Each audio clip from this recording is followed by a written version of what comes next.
A soft, insistent hum. It wasn't the distant drone of the city or the rumble of the old refrigerator, but the vibration of a phone resting on the polished quartz countertop. Milo Lexin hadn't known she was even in the apartment when it happened.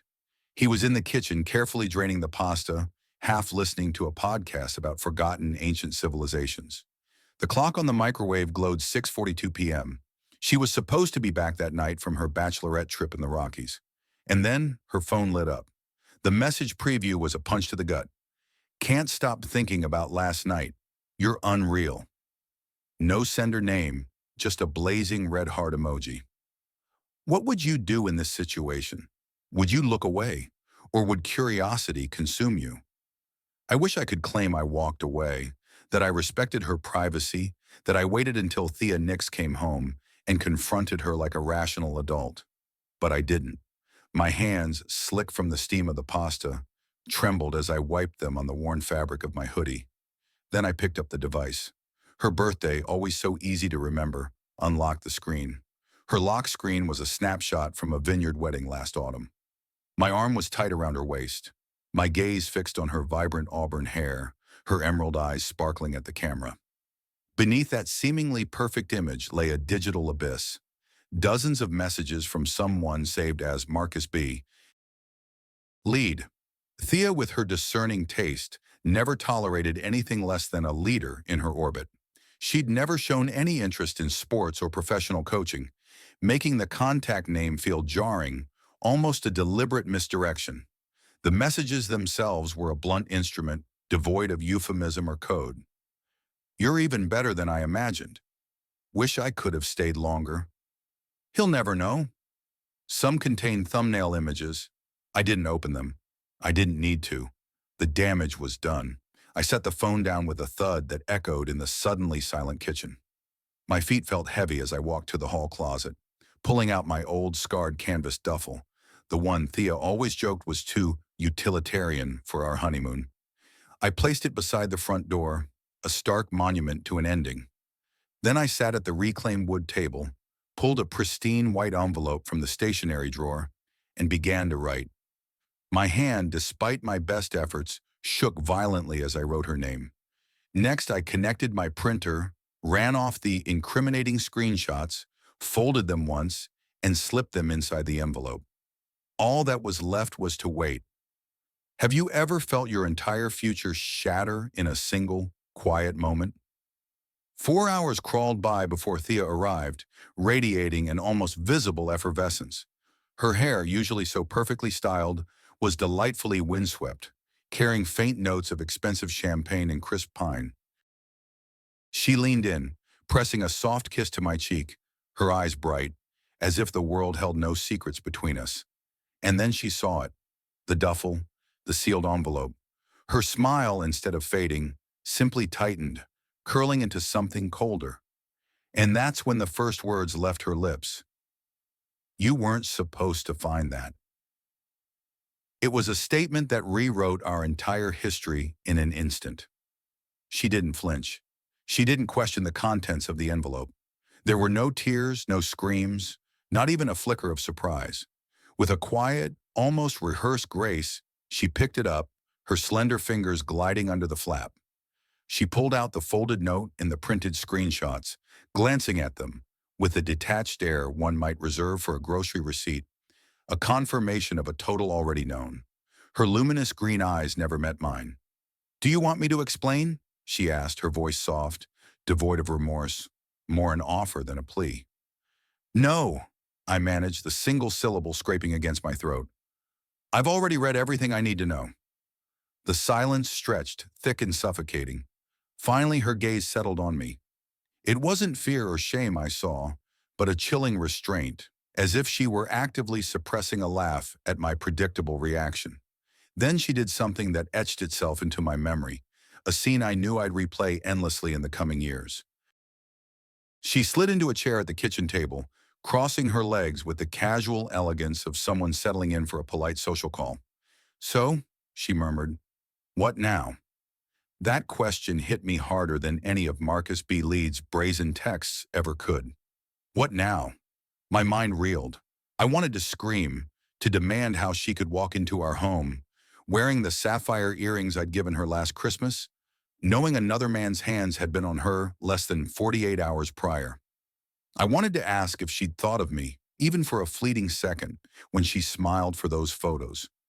If any of the tender whispers she'd shared in our bed at night had held an ounce of truth. Instead, I stood there, a grown man, feeling utterly lost in the sanctuary of my own house. I moved numbly, packing a small carry-on bag with essentials. "I'm going to stay with my brother for a while," I finally heard myself say. Her lips parted, a flicker of genuine confusion crossing her face. "Wait, you're leaving?" That was the moment it clicked for me. She hadn't anticipated consequences. She'd expected an argument, tears, maybe a few nights on the couch, but never, not once, had she imagined I would actually walk out the door. "It was one night, Milo," she insisted, the first hint of urgency creeping into her voice. "It didn't mean anything. I was drunk. Everyone else was hooking up and I just—" "You just what?" I snapped, my own voice surprisingly steady. "Fell into his lap by accident?" She blinked hard, visibly taken aback by my sarcasm. I was rarely this direct, always the one to smooth things over, to apologize first, even when I wasn't wrong. But not this time. "You don't even know him," she said quickly, trying to recover. "It's not like he matters." I stared at her for a long moment, my heart a frantic drum against my ribs. "Then why did you text him 3 hours ago?" The color drained from her face. She hadn't thought I'd gone through the rest of the messages. The panic was undeniable now, a raw vulnerability she struggled to conceal. "Okay, yes," she conceded, but only to say it was a mistake, that I couldn't talk to him again. I nodded slowly, letting the heavy silence fill the space between us. "Read it," I commanded. "What?" "Read the last message you sent him. Out loud. Right now." She hesitated, her gaze flickering to her phone. She unlocked it, her thumb visibly trembling as she scrolled through the conversation. Her mouth moved slightly, as if she were reading it silently first. Then she looked up, her lips pressed into a thin, tight line. "I can't," she whispered. And that was all the confirmation I needed. I turned toward the door, gripping the handle of my duffel. As I opened it, something slid from a side pocket and clattered onto the hardwood floor. It was the instant camera, a vintage pale blue model I'd packed in her bag before her trip, the one I thought she'd forgotten. She saw it too. Her expression shifted for a fraction of a second, a fleeting recognition of something she hadn't considered. The camera lay face down, an innocuous object now radiating a strange, palpable tension. I hadn't even remembered slipping it into her luggage. It had been one of those small, romantic gestures I used to make, a sweet impulse. Now it felt radioactive. We both stared at it as if it might bite. She didn't move, didn't speak, but her eyes were glued to it. And that, more than anything else, piqued my dread-filled curiosity. I bent down slowly and picked it up. "I didn't use it," she said quickly, before I'd even opened the flap. "It stayed in my bag the whole time." She was lying. I could tell from the subtle quickening of her voice, the instinctive twitch of her hand reaching out as if to stop me, then pulling back, unwilling to make it obvious. I pressed the power button. The small screen flickered to life. 6 photos stored. 6.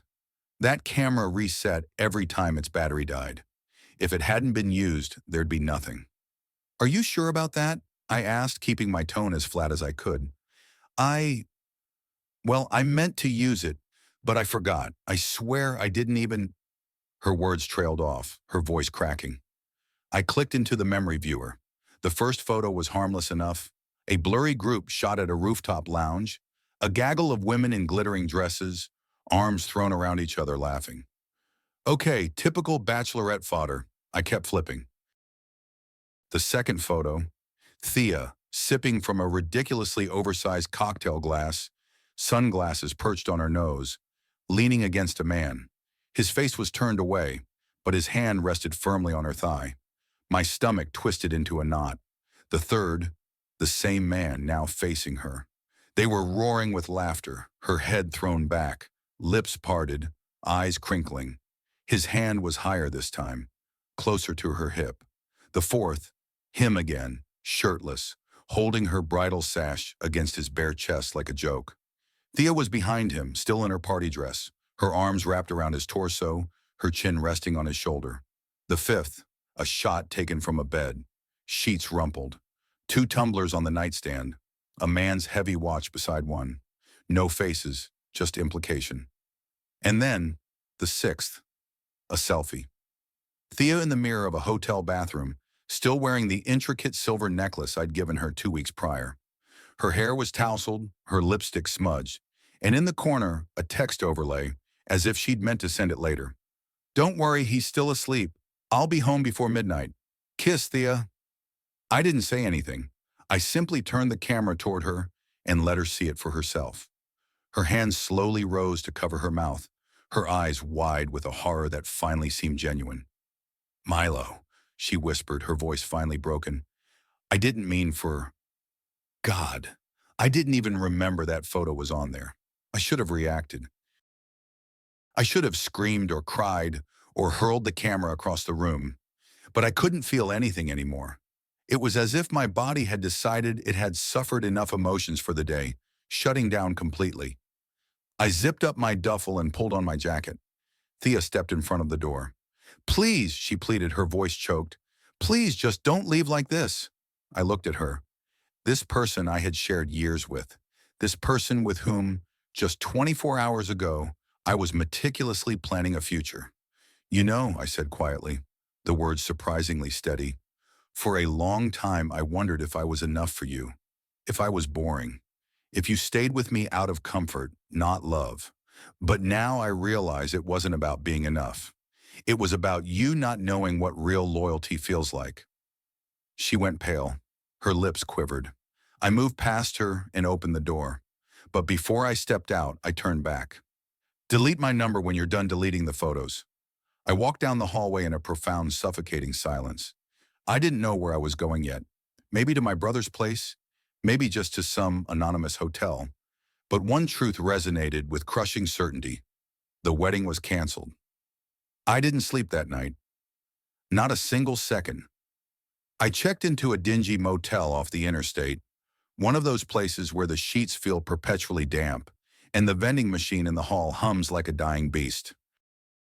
I sat on the edge of the bed, staring at the engagement ring I had spent weeks saving for, now resting in my palm like a cruel joke. It wasn't just a ring anymore. It was a punchline, a prop in a story I never agreed to star in.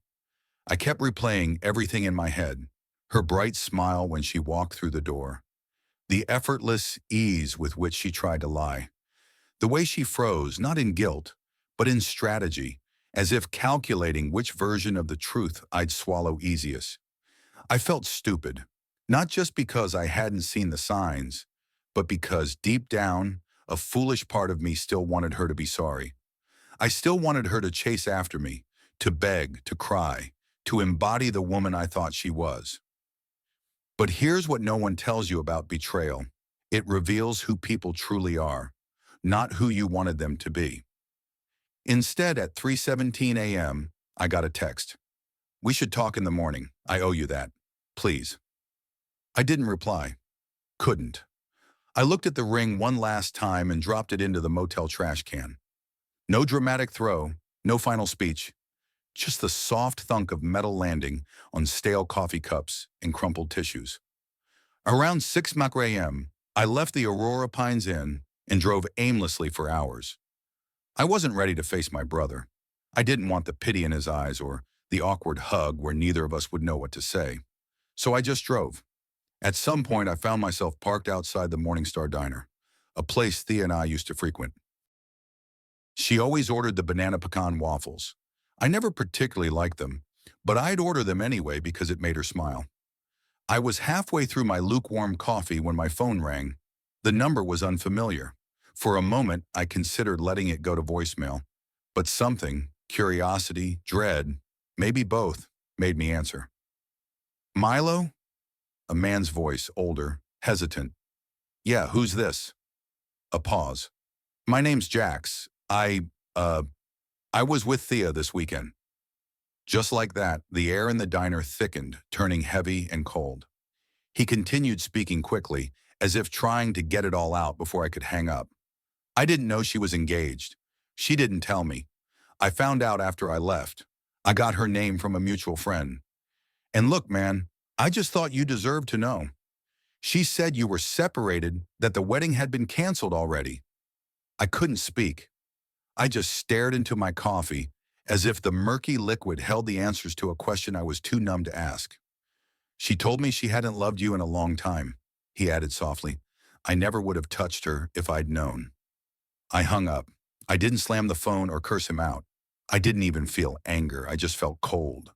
Not the kind of cold that makes you shiver, but the kind that settles deep into your bones, convincing you nothing will ever feel warm again. Thea had lied to him the same way she lied to me.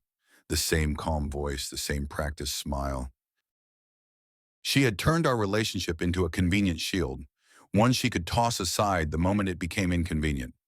It wasn't just betrayal, it was erasure, as if I had never mattered at all. I left the Morning Star diner without finishing my food, got back in the car, and for the first time in 2 days, I didn't feel paralyzed. I wasn't ready to heal yet, but I was done being numb.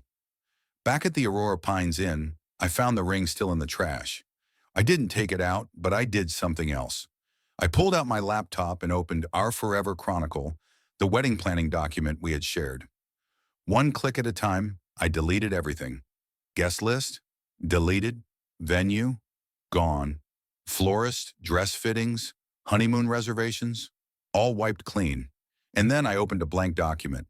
I stared at the screen for a while, then finally typed something simple, yet profound. I deserve better. The knock came late, almost 10 p.m. I was lying in bed at the motel, still dressed, the television muted. I hadn't told anyone where I was, not even my brother. For a split second, I imagined it might be Thea.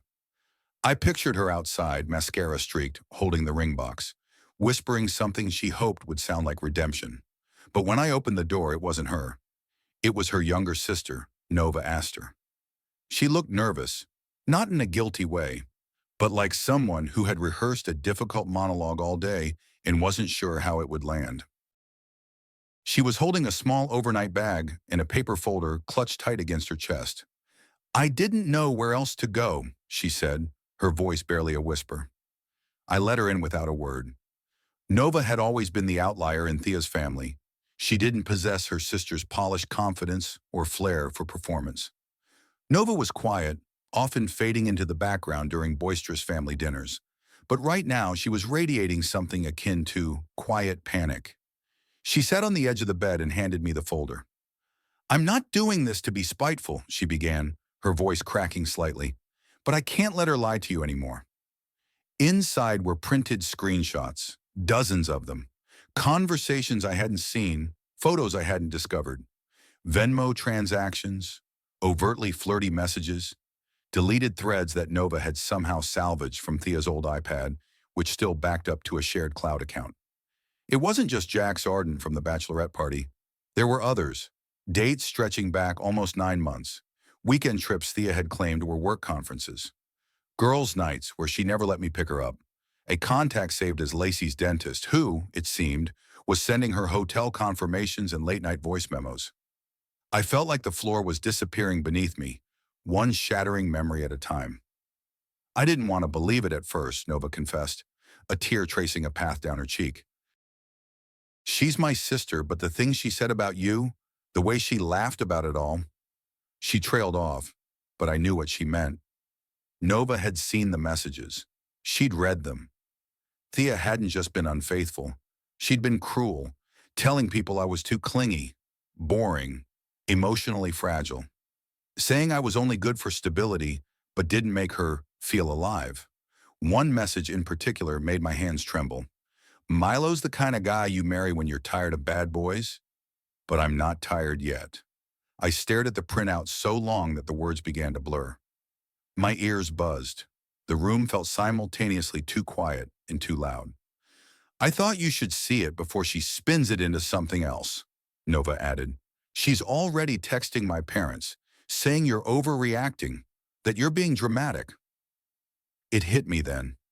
I wasn't just mourning the end of a relationship. I was mourning who I thought I was in it. I had given everything to this woman. I had bent over backward to make her feel loved, supported, secure. And to her, I was just a placeholder, a safety net, a man she could lean on while she chased chaos. Nova watched me quietly, her eyes glossy. She doesn't deserve you. She never did. It wasn't comforting, not really, but it was the first time someone had said it out loud. Nova stayed for about 20 minutes, left the folder with me. Before walking out, she hesitated. "There's something else," she said. "She's planning to post some version of the story online, paint herself as the victim. I just thought you should be prepared." Of course she was. Thea had always been good at curating a narrative. After Nova left, I didn't sleep again. I read every message in that folder, scrutinized every picture, every detail I had been too trusting to question. And when the sun began to rise, I didn't feel broken. I felt something else entirely. I was done being the quiet guy in the background of his own life. I was done letting people rewrite the story. And for once, I wanted the world to hear my side. By noon the next day, my resolve had solidified. I wasn't going to scream, beg, or show up at her apartment like some broken cliche. I wasn't going to give her the satisfaction of framing the narrative while I stayed quiet, humiliated in the background. Thea had always been adept at controlling the room, twisting stories into whatever made her shine. But not this time. I opened Our Forever Chronicle, our shared wedding website. We had set it up months ago. Elegant photos, registry links, gushy paragraphs about how we met, our love story typed in curly fonts. She made sure everything sounded perfect. I hovered over the admin login. My credentials still worked. Of course they did. She never expected me to touch it. I clicked edit and began writing the truth. I didn't rant. I didn't insult her. I just told the story plainly, calmly. I explained why the wedding was canceled, how I discovered the photos, how the messages revealed a second life. I even included one screenshot, the selfie from the hotel bathroom, with the timestamp that overlapped perfectly with a call she'd made to me, claiming she missed me. It took me an hour to write, another 30 minutes just to breathe afterward. Then with a click that felt both terrifying and liberating, I made the page public. I also sent the link privately to the people who needed to see it most. Close friends, family members who had already booked flights, guests who had sent heartfelt gifts weeks in advance. I didn't want them to hear a twisted version of events. I wanted the truth out before the damage was done. By 4:11 p.m., my phone was exploding. First, it was silence from her side, but I knew that wouldn't last. Sure enough, by dinner time, the first message came in. "Thea, what the hell did you just do?" I ignored it. "Thea, Milo, you are ruining my life. Do you know how humiliating this is?" Still, I said nothing. 2 minutes later, a phone call. I let it ring out. Then came the voicemail. Her voice, high-pitched and trembling, not with sorrow, but with incandescent rage. "You always do this. You shut down and make yourself the victim. This was between us. You're pathetic, Milo.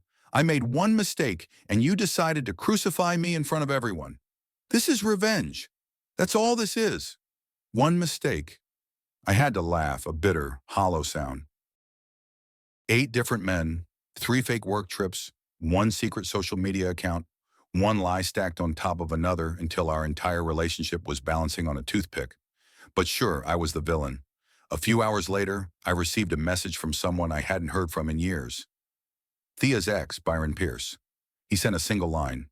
"She did the same thing to me. I'm sorry, man." I didn't reply. What could I say? Misery doesn't really make good company. It just echoes back everything you're trying to forget. That night, I finally checked social media. Thea had posted a photo of herself, cropped perfectly, smiling defiantly through it all, with a vague caption. "Some people will try to destroy your peace. Don't let them." She had turned the fallout into an inspirational quote. The comment section was predictably split. Some people praised her for staying strong. Others were confused.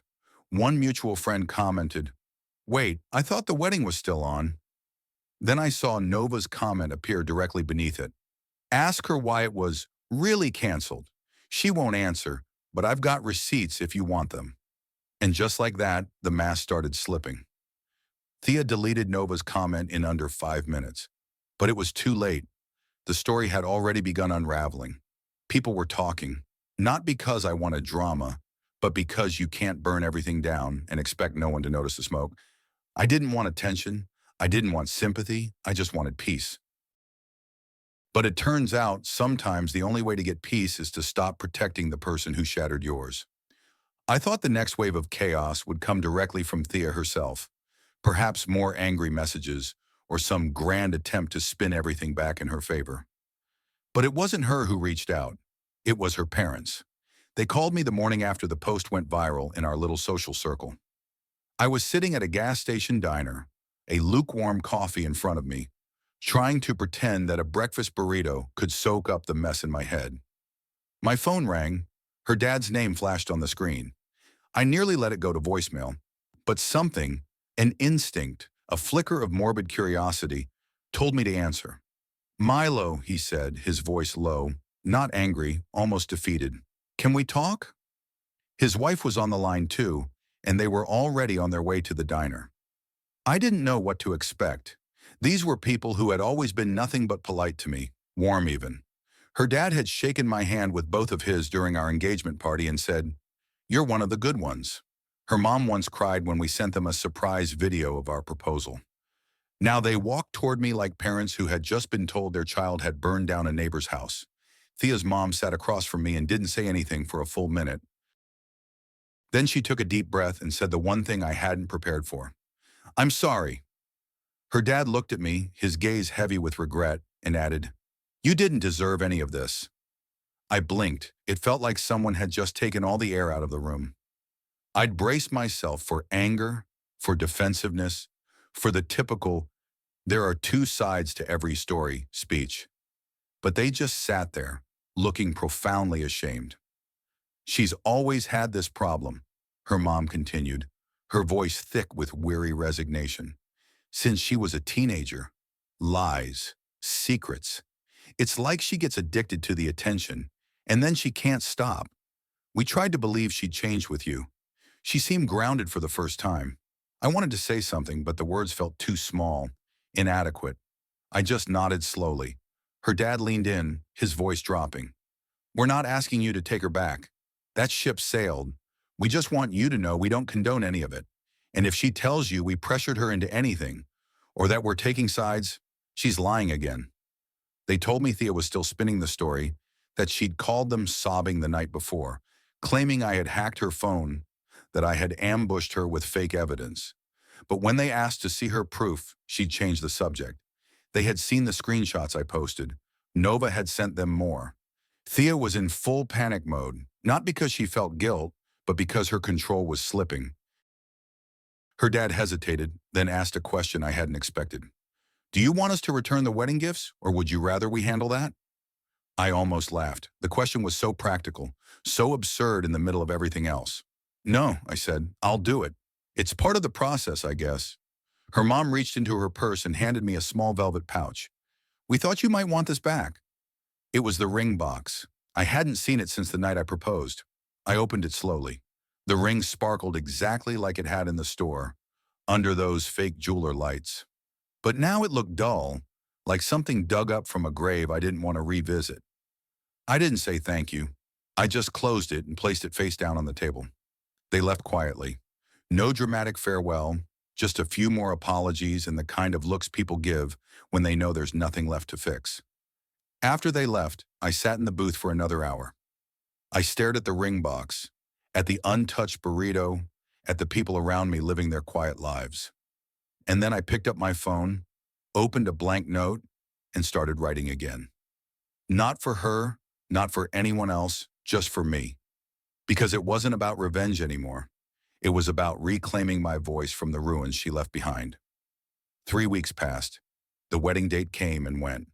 There were no flowers, no music, no awkward toast, no slow dance under fairy lights. The venue called to confirm cancellation. The florist refunded half.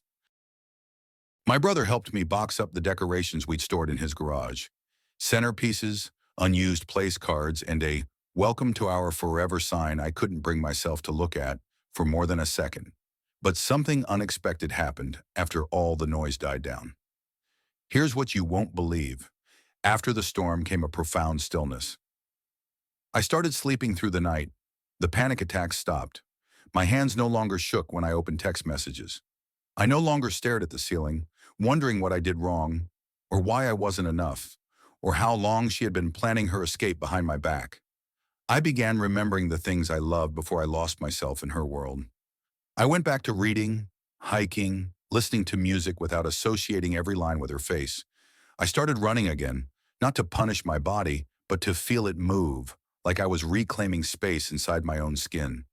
And somewhere along the way, I realized something important. Thea hadn't destroyed me. She had just shown me who she really was, and that was a gift. Not all endings are disasters. Some are quiet rescues. I eventually donated the ring, not to a pawn shop, not to some resale site, but to a local charity that helps low-income couples get married. Someone else will start their love story with it. And maybe, just maybe, it'll mean something real this time. Nova and I still talk occasionally. She checks in, sends the occasional meme, sometimes even asks if I'm seeing anyone. I'm not. Not yet. I want to heal completely before I give my heart to someone else. And for the first time in years, I'm okay with being alone. Because I'm no longer in the dark. I'm not hiding. I'm not scared. I'm not bitter. I'm just free. And honestly, that feels better than any wedding ever could.